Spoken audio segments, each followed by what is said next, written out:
மகிமுண்டாகட்டும். நேற்று நாம் தியானித்த வண்ணமாக வாக்குத்தத்தம் பண்ணினவர் உண்மையுள்ளவராக இருக்கிறார் என்று பார்த்தோம். அவர் என்னென்றைக்கும் உயிரோடு இருக்கிறவராக, உதவி செய்கிறவராக, எவ்வளவு ஆறுதலான வார்த்தைகள் நம் வாழ்க்கையிலே ஆண்டவர் கொடுத்தாலும் கூட அநேக நேரங்கள் பிரச்சனைகள் வரும்போது நாம் சோர்ந்து விடுகிறோம்.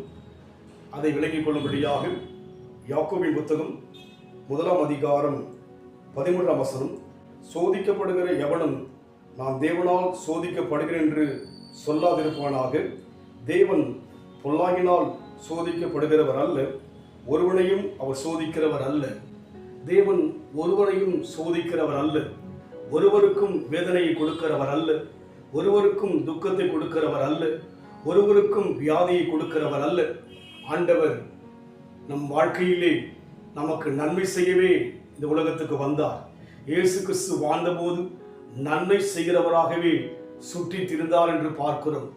வியாதியில் இருக்கிற அநேக மனுஷர்கள் அவர் சமூகத்தில் வந்தபோது வியாதிகளை சுகமாக்கினதாய் பார்க்கிறோம். வேதனையோடு வெட்கப்பட்டு வந்த அநேக ஜனங்கள் வெட்கத்துக்கு விலக்கி, வேதனைக்கு விலக்கி, சந்தோஷத்தையும் சமாதானத்தையும் கொடுத்ததாய் பார்க்கிறோம். அதனால் ஆண்டவர் ஒருவரையும் சோதிக்கிறவர் அல்ல, ஒருவரையும் அவர் வேதனைப்படுத்துகிறவர் அல்ல என்பதை விளங்கிக் கொள்ள வேண்டும். பவுல் சொல்கிறார், நான் விசுவாசித்திருக்கிறவர் இன்னார் என்று நான் அறிவேன். ஆம், இந்த உலகத்தில் அநேக உறவுகளை, அநேக நண்பர்களை அவர்கள் செயல்கள் மூலமாக, அவர்கள் அன்பின் மூலமாக நாம் அறிகிறோம்.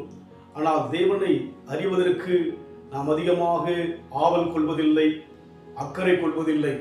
ஒன்று தெளிவாய் புரிந்து கொள்ள வேண்டும், அவர் ஒருவனையும் சோதிக்கிறவர் அல்ல என்று சொல்லி. இன்றைக்கு நம் வாழ்க்கையில் வருகிற பிரச்சனையெல்லாம் நம் நிமித்தமாக வருவதாக வேதம் சொல்கிறது. அதனால் தெளிவாய் இருப்போம். ஆண்டவர் ஒருவரையும் சோதிக்கிறவர் அல்ல. சோதனை, வேதனை, வெட்கம், துக்கம், கைவிடப்படுகின்ற சூழ்நிலை எல்லாவற்றையும் அவர் கடந்து வந்தார். இயேசு கிறிஸ்து பூமியில் வாழ்ந்தபோது 33 வயதிலே அந்த அனுபவத்தின் ஊடாய் கடந்து வந்ததாக பார்க்கிறோம். அதனால் இன்றைக்கு ஒரு தெளிவோடு இருப்போம்.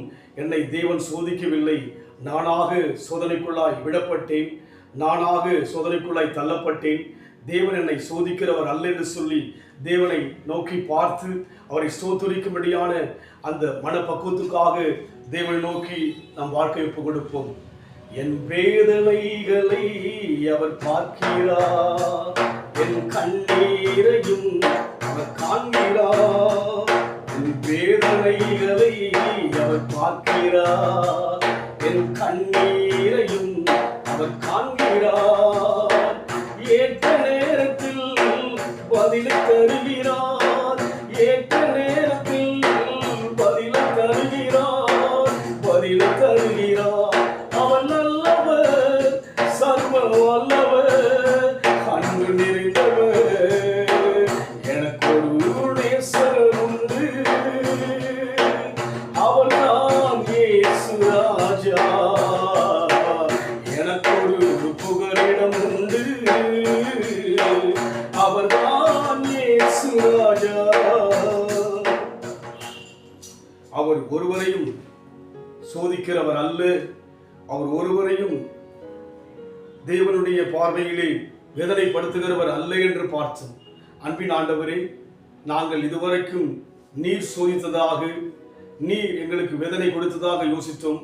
இன்றைக்கு இந்த யாக்கோபின் நிருபத்தின் மூலமாக நீர் எங்களை சோதிக்கிறவர் அல்ல என்ற ஒரு தெளிவை கொடுத்தபடினால் ஸ்தோத்திரம்.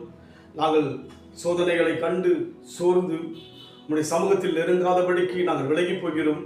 இன்றைக்கு இந்த வார்த்தை மூலமாய் ஒரு காரியங்களுக்கு விளைக்கின்றபடினால் ஸ்தோத்திரம். எங்கள் தேவன் ஒருபோதும் எங்களை ஆண்டவரை சோதித்து வேதனைப்படுத்த விரும்பாத தேவன் என்பதை நாளிலே எங்களுக்கு ஈவாய் இந்த வார்த்தை மூலமாக பேசினபடினால் ஸ்தோத்திரம் ஐயா. நீங்க பொறுப்படுத்திக் கொள்ளுங்க, இயேசுவின் நாமத்தில் பிதாவே, ஆமென். கர்த்தர் ஆசீர்வதிப்பாராக. God bless you.